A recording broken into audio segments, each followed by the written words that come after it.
Chers amis téléspectateurs, tout le plaisir est pour moi de vous savoir encore nombreux, jeunes que vous êtes à l'écoute de ce rendez-vous. Eh bien, c'est le rendez-vous qui nous permet d'aborder les questions actuelles liées, bien entendu, à la jeunesse, génération à laquelle nous appartenons. Inondations, chaleur étouffante, rues envahies de déchets. Et si la solution venait des jeunes eux-mêmes? Question. Aujourd'hui, dans Jeunesse en Mission, nous parlons des défis environnementaux et d'un nouvel engagement. Possible, devenir des écolos missionnaires. Pour en discuter, nous recevons Thomas Bagan, environnementaliste et membre du comité national Laudato Si. Si vous êtes habitué à nos programmes, c'est quelqu'un que vous devez déjà reconnaître à travers les émissions qu'il anime ici. Et aujourd'hui, on a bien envie de lui poser quelques questions. Défis environnementaux et si les jeunes devenaient écolo-missionnaires, ça nous concerne, ça vous concerne. Installez-vous confortablement. Monsieur Bagan, bonsoir. Bonsoir, Monsieur Prince. Merci d'avoir accepté sacrifier vos occupations pour répondre à ce rendez-vous. C'est avec grand plaisir et je vous remercie de m'avoir invité aussi pour échanger sur cette thématique qui me concerne aussi, parce que la jeunesse est un état d'âme, un état d'esprit et non lié à l'âge. Donc je suis jeune aussi. Jeune aussi, donc vous êtes aussi concerné. Alors, bienvenue. Et là, pour commencer, je voudrais savoir aujourd'hui au Bénin, puisque nous sommes au Bénin, on en parle plus spécifiquement, quels sont les problèmes environnementaux qui touchent le plus directement les jeunes? Merci beaucoup. Quand on prend d'autres pays, le Bénin, pour parler des problèmes environnementaux, il faut prendre en compte les différentes composantes de la nature. Il y a l'air, l'eau, le sol. Quand on prend l'air, nous respirons l'air. Et c'est de ces terres-là que nous tirons l'oxygène nécessaire pour faciliter la digestion. Et c'est de la digestion qu'on a l'énergie nécessaire pour pouvoir réfléchir et être actif dans la vie. C'était pollué, donc nous ingurgitons assez de polluants à travers l'air ambiant que nous avons. C'est un problème qui concerne aussi la jeunesse. Quand nous prenons les ressources en eau aussi sont polluées avec l'usage abusif de produits chimiques et autres, la mauvaise gestion des déchets. Et donc l'eau, nous buvons l'eau comme boisson, l'eau dans l'alimentation, l'eau utilisée par les ressources biologiques, comme je l'ai dit, et telles que les poissons, les crevettes, les tortues et tout ça, qui sont fortement pollués, et même les macrodéchets qui se retrouvent dans l'eau, parfois dans le corps de ces animaux. Et nous revenons maintenant au niveau de la végétation. Nous connaissons le rôle que jouent les végétaux verts, surtout en matière d'épuration de l'air. Et ces végétaux avec le déboisement anarchique, nous n'avons pas encore la conscience du reboisement. Il faut mettre en terre les plants, mais il faut les suivre, il faut les laisser grandir et autres. Mais l'aspect commercial ne nous permet pas d'assurer leur survie, leur développement pour que cet espace vert, ces aménagements verts, ces plantations puissent jouer leur rôle d'épuration de l'air. Et nous savons ce que la plante fait également, c'est ça qui favorise les précipitations. Et donc, actuellement, on parle de dérèglement climatique. C'est quand même un problème majeur actuel, et donc un problème climatique, un problème environnemental, et qui impacte les domaines de production. Et quand on prend la production agricole, fondamentalement, qui est dépendante du climat, on ne sait pas quand est-ce qu'il faut planter, quand est-ce qu'il va pleuvoir. Le calendrier agricole est fortement perturbé. Et donc, c'est autant d'éléments qui perturbent. Et la gestion des déchets. Les déchets, on en produit suffisamment, mais on n'a pas encore le mécanisme approprié pour les gérer. Et tout ça aussi affecte comment les jeunes, leur santé, leur activité rémunératrice, c'est ça, et donc leur bien-être. Et n'oublions pas que jeunes, c'est l'avenir de demain. Et donc, si la jeunesse est hypothéquée, c'est que l'avenir est hypothéqué. C'est Dieu qui a créé la nature, qui a donné à l'homme pour être le maître de la nature. Mais l'homme ne sait pas comment entretenir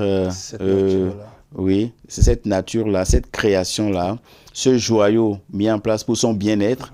Mais il l'utilise plutôt en pensant que c'est juste pour lui seul, alors qu'il y a les autres générations à venir qui doivent aussi en bénéficier. Donc la qualité de cette création pose problème. C'est un héritage mal géré. À le dire ainsi, justement, je reprends, en faisant un petit résumé, je voudrais quand même savoir en quoi ces phénomènes sont liés à nos comportements.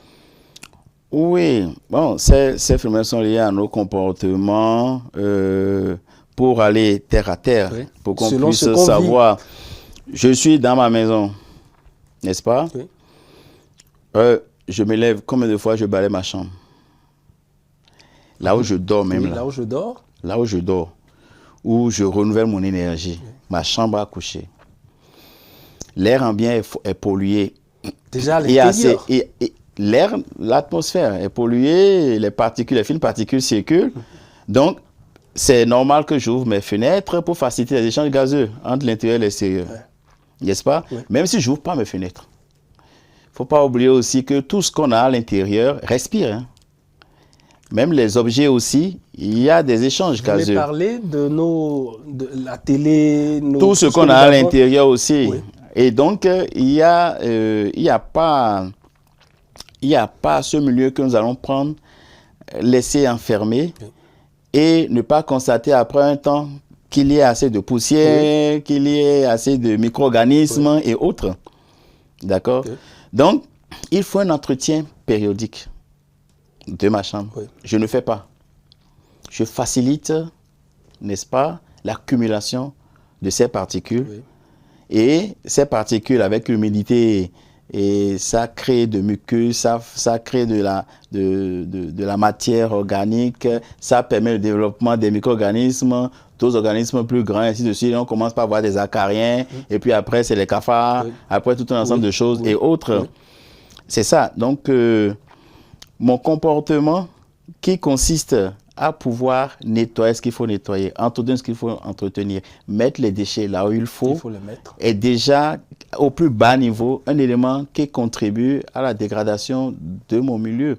Si je ne fais pas et je mets le ventilateur, même le ventilateur, le brasseur que j'ai dans ma chambre parce que je veux de l'air, il fait chaud, mais ce brasseur-là, et quand vous regardez les lames, après un temps, il y a assez de poussière, de fines particules se développent, et puis après, qui s'épaississent, et puis vous constatez vraiment qu'il y en a, et quand vous ne nettoyez pas, ces particules tournent dans la chambre, et vous inhalez. Votre contribution est que vous n'avez pas entretenu ce brasseur que vous avez souffert pour acquérir et mettre en place pour votre bien-être, vous ne l'avez pas entretenu, et ça vous crée d'ennui. Maintenant, mais en matière d'arrangement, des sacs par-ci, des effets par-là, et qui sont des cachetteries pour un certain nombre de trucs. Et cette manière de faire, et ces déchets qu'on laisse, le lit qu'on ne déplace pas pour nettoyer, ça c'est simplement le matelas qu'on ne fait pas sortir par moment, qui favorise le développement des acariens. Tu es couché, mais tu sens des picotements, tu crois que c'est des moustiques, mais en réalité c'est des acariens, en fait, qui te démangent là. Et donc, nous sommes dans la nature et on a un rôle de gestion de cette création-là en entretenant ce qu'il faut entretenir, en utilisant rationnellement ce qu'il faut utiliser de façon rationnelle et en gérant les déchets comme cela se doit. Ça, c'est un travail que l'homme doit accomplir, que ça soit l'enfant à son niveau, le jeune et l'adulte. Et donc, ça, c'est au plus bas niveau. Les productions industrielles, on n'adopte pas n'importe quoi. Le jeune copie. On aime les facilités. On se dit on n'a pas les moyens. Mais parfois, on se leurre. Parce que être riche, c'est pas avoir beaucoup d'argent. Être riche, c'est savoir bien gérer le peu qu'on a. C'est ça, en fait. Et donc, si vous gaspillez ce que vous avez, même en abondance, vous allez devenir pauvre. vous allez vous appauvrir sérieusement. Et les sachets plastiques qu'on utilise, c'est une facilité en matière de transport, de matériel, de bagages, machin. Mais jusque dans l'alimentation. C'est une habitude, oui. C'est une habitude. On va acheter la bouillie, on n'amène pas d'emballage, on n'amène pas de bol. Et on dit, madame, mais vendez-moi la bouillie. Et la dame aussi, ayant compris, parce qu'elle veut faire aussi de chiffre d'affaires, on prend sachet, on verse bouillie dedans. La pâte chaude, à béli, qu'on aime manger là, hein, avec sauce. C'est cancérigène. Le sachet, c'est du pétrole. Est-ce qu'on boit du pétrole? Non. On ne boit pas du pétrole. Mais le sachet chaud, mais pourquoi quand on met le sachet dans le feu, ça devient quoi? Avec cette température. Effectivement. Mais maintenant, toi, tu mets de l'aliment chaud et malgré tout ce qu'on dit, les gens le font. Vous interpellez bon, oui, je sais, c'est pas bien. Mais quand le client vient à toi pour dire c'est ça, je veux. Tes gens bien habillés, costumes, tout ça, vendez-moi, on prend et puis on s'en va. Et ça dit que le message, on se détruit. Cette sensibilisation ne passe pas. Ou pourquoi il est si difficile pour nous de changer ces habitudes-là? Première des choses, c'est qu'on se dit que ce que moi je vais faire là, ça ne va rien changer. L'échelle où le problème se pose, l'échelle mondiale, non, sachez là. Mais c'est au gouvernement de le faire. D'ailleurs, même quand on aborde le problème des matières plastiques, qu'est-ce que le gouvernement fait? L'État a fait quoi? L'État n'a pas fermé les frontières. Il y a beaucoup qui estiment justement que c'est d'abord au niveau macro. Ouais. Mais nous oublions que les petits efforts mis bout à bout, d'accord, peuvent avoir grand impact. C'est plutôt dans ce sens qu'il faut réfléchir. Je dois savoir que ce qui se passe me concerne, que je contribue à ma propre destruction, et c'est un péché en tant que chrétien. Parce que Dieu nous a créés, non pas pour qu'on se détruise. Non, on doit bien gérer ce qu'il nous a confié. Notre corps, Dieu nous l'a donné pour une mission donnée. Nous existons pour un objectif. Mais si nous n'existons pas, est-ce que la mission peut être accomplie? Non, pas du tout. La gloire du Seigneur, c'est l'homme vivant, c'est l'homme debout. Il faut qu'on pense à ça. Et le principal facteur de production, de développement, c'est d'abord mon corps. Mais que j'entretiens mal, que je nourris mal, et que j'empoisonne à chaque instant. Jour, c'est même bien, à chaque instant. À chaque instant, j'empoisonne. En une journée, le nombre de poisons que j'ingurgite, c'est beaucoup, de par mes malfaçons. Donc, il faut que je change de mentalité. Il faut que je comprenne que, oui, le problème qui est là, j'ai ma part à jouer. Donc, une prise de conscience que j'ai mon rôle à jouer, et d'abord, non pas pour les autres, mais pour moi-même d'abord. Et l'amour du prochain, c'est de faire ce qui est bien pour moi et pour l'autre. C'est ça, ça part de là. Donc, je ne veux pas dire que je fais de la charité pour dire, oh, j'ai tel voisin qui a telle difficulté, je vais l'aider. Mais moi-même là, je ne suis pas charitable envers moi-même. Je détruis ce que Dieu m'a donné. Je ne fais pas de la charité. Oui, M. Bagan, justement, quand on lutte aujourd'hui jeune, quand on lutte pour l'emploi et pour la survie quotidienne, l'écologie peut-elle vraiment devenir une priorité quand on doit se lever déjà le matin et se dire, bon, ou bien je ne sais pas ce que je vais faire aujourd'hui, je ne sais pas ce que je vais manger. Peut-on justement à ce niveau-là parler d'écologie? Ah oui, on dit la pauvreté et le manque d'emploi et maintenant l'écologie. Ça, c'est encore quel mot? Exactement. On n'a pas fini de parler de développement durable. Maintenant, c'est de l'écologie qu'il s'agit. Je crois que le pape François a bien vu, a été, de vénérée mémoire bien sûr, a été bien inspiré en écrivant sa lettre encyclique, le Laudato Si. Le cri de la terre, le cri des pauvres. Le cri de la terre, le cri des pauvres. Notre mauvaise prise de conscience, je vais dire, oui, on n'a pas pris conscience comme cela se doit, nous amène à continuer à agir de la manière la plus dégradante pour la création et qui nous influence et on n'en prend pas conscience.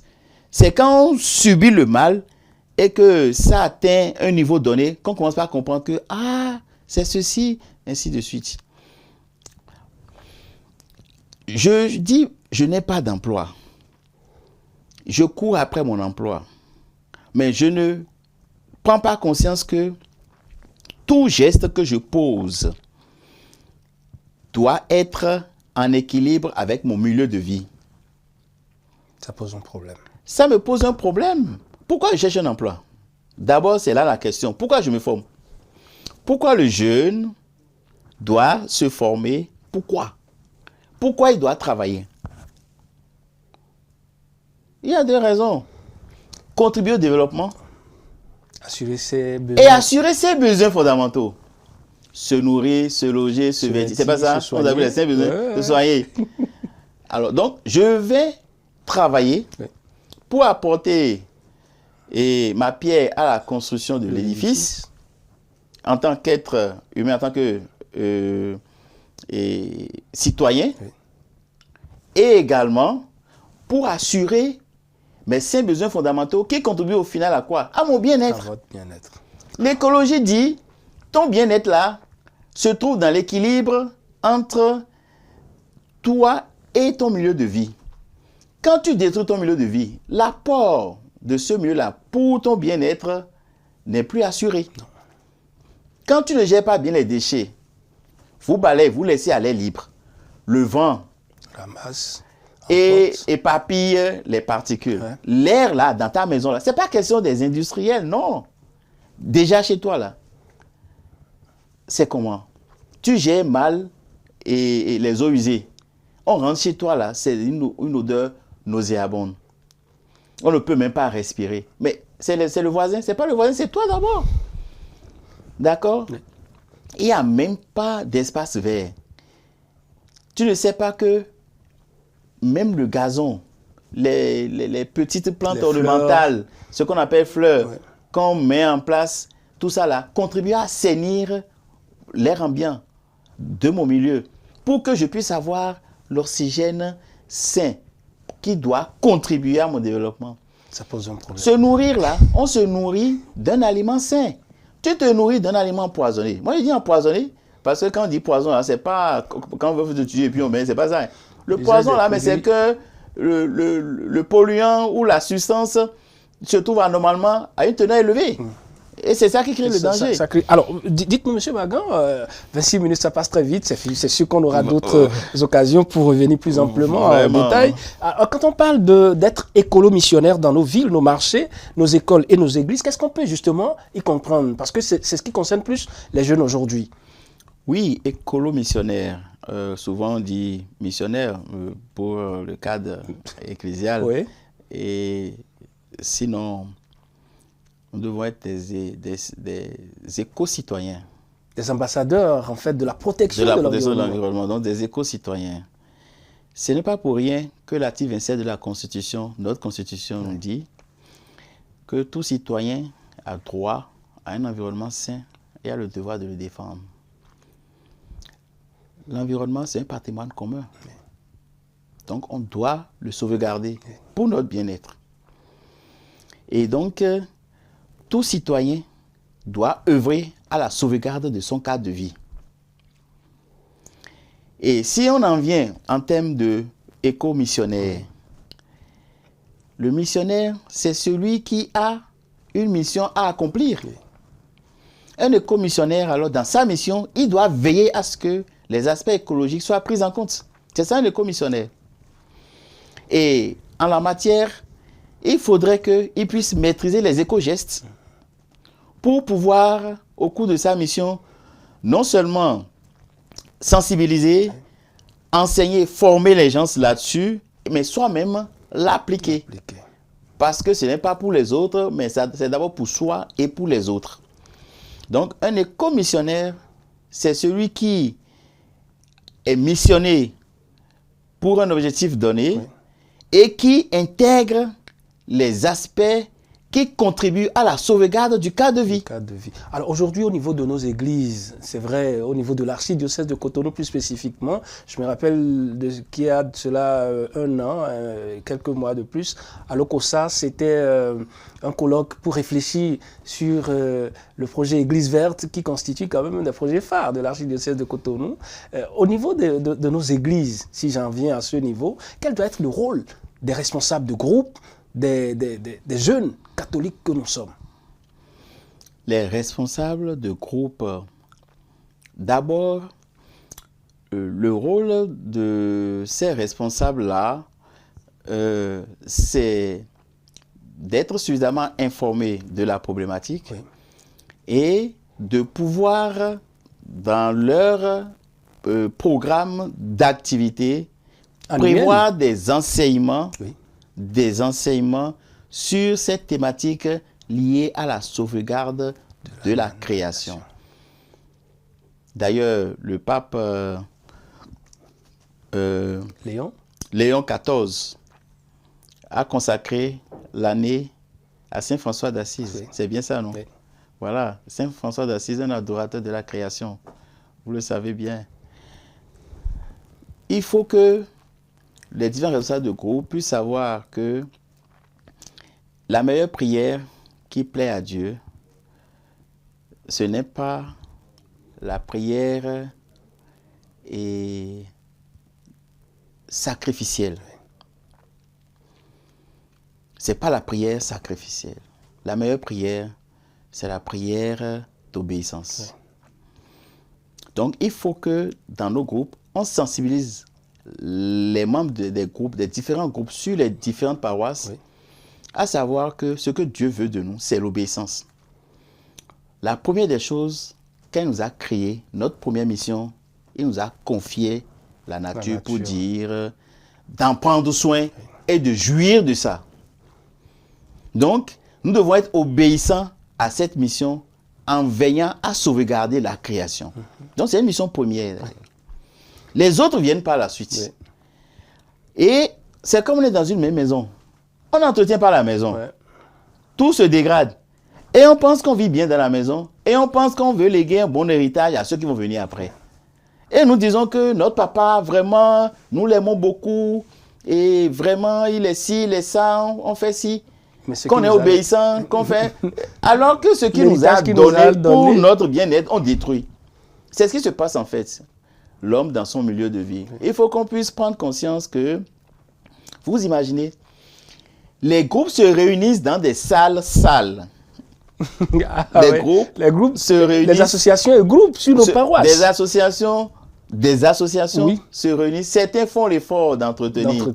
Mais d'autres, c'est ça. On laisse à d'autres personnes de venir faire. C'est déjà un premier signe de malcompréhension de notre mission. D'être humain sur cette terre. Que nous devons savoir que tout ce que nous avons et tout cas de vie, nous avons le devoir de l'entretenir, de le rendre sain. Non pas pour les autres, mais pour nous et les autres. Alors, les réseaux sociaux peuvent-ils aider les jeunes, aujourd'hui, les jeunes béninois notamment, à défendre l'environnement ou c'est juste du buzz comme on en constate chez nous? Les réseaux sociaux peuvent beaucoup de choses. Je crois que les jeunes passent plus de temps maintenant sur les réseaux sociaux. Et ils font beaucoup de pubs sur les TikTok et autres, sur les réseaux sociaux. Ils peuvent faire beaucoup de sensibilisation à travers ces réseaux sociaux-là pour une prise de conscience de masse. Est-ce que la peur de ne pas être écouté parfois, vous savez, on réunit plus du monde avec le désordre dans lequel qu'on observe sur ces canaux sociaux-là que quand il s'agit du sérieux, un peu comme la sensibilisation sur la protection de la nature dans notre maison commune. Oui, on sait comment faire passer un message, même à travers des scènes rigolos, si on peut le dire, on fait passer des messages. On peut faire, si on en prend conscience, ceux-là qui sont des activistes au niveau des réseaux sociaux, et ils peuvent s'investir dans ce domaine-là et œuvrer à ce que, parce qu'il y a certains quand même qui font des efforts pour faire passer des messages. Les bonnes pratiques, même il y a une dame que j'éprouve du plaisir à suivre en matière de recyclage des déchets. C'est très bien. Mais est-ce que ces derniers trucs-là, mais ils sont pas nombreux. Accompagnés, justement? En matière pas accompagné en tant que tel. Si on dit accompagner, c'est comme s'il faut forcément quelqu'un qui nous appuie. Non, il ne faut pas qu'on se développe avec une pensée d'aide. Il faut qu'on m'aide, avant que je ne fasse. Non, c'est soi-même. L'accompagnement vient naturellement. Comme on le dit, c'est Monseigneur Adimou, je crois, et qui, une fois au cours d'une journée mondiale de la jeunesse, il disait aux jeunes, Abéo, c'est le nom Abéo. On a dit, on sait c'est quoi? Il dit, je ne cours pas après l'argent, c'est l'argent qui court après moi. Et que c'est ce qu'il veut pour nous. Tout ce que les jeunes font actuellement, c'est de courir après l'argent. Et non avoir un objectif, une certaine passion et œuvrer par rapport à ça. Se dire, je vais développer telle chose, avoir un domaine de prédilection et se donner à ça. On n'en a pas. Mais c'est là où il y a l'argent, on court après. Mais on ne peut pas courir derrière Dieu et courir derrière l'argent. Non, on ne court pas derrière 2 mètres à la fois. 1 mètre. Et si c'est Dieu, alors, c'est que tu œuvres à la sauvegarde de sa création, de la nature, de cet héritage-là, de la connaissance. Tu œuvres au bien-être de ton milieu de vie. Mais si c'est l'argent, tu es prêt à tout détruire pour l'avoir. Par exemple, c'est le chemin le plus facile. Hein. Et c'est ce que nous On veut avoir l'argent en prenant l'ascenseur pour aller au 5e étage au lieu de prendre par les escaliers. Et c'est ce que nous observons. Monsieur Baga, nous sommes presque à la fin de ce numéro d'émission. Alors, je suis certain qu'on va y revenir sur d'autres angles, justement, pour informer, sensibiliser davantage. En 2 mots, si un jeune, dès demain, doit commencer une mission d'écolo missionnaire, quel est l'acte que vous lui demandez de poser? En 2 mots. Les déchets dans leur poubelle. C'est ça là, au moins si tout jeune peut comprendre que les déchets, tout déchet produit doit se retrouver, sont l'endroit approprié pour un déchet là. C'est pas l'espace public, c'est les poubelles. Donc œuvrer à amener les déchets à rester dans leur poubelle. Et ça, le cadre de vie va commencer un début d'assainissement. Et c'est un acte majeur qui pourra avoir rapidement d'impact sur notre milieu de vie. Merci à vous, Monsieur Thomas Baga, pour tous ces éclaircissements. Merci d'avoir répondu à nos questions, même si le temps était relativement court. Je crois, comme je le disais, on va y revenir dans nos prochains numéros pour décortiquer davantage sous d'autres angles la question de l'écologie et de la protection de notre maison commune. Mesdames et messieurs, ce sera tout pour ce numéro d'émission Jeunesse en Mission. Je vous retrouve très prochainement pour d'autres thèmes. Restez câblés, Lumen Christi TV. À très vite.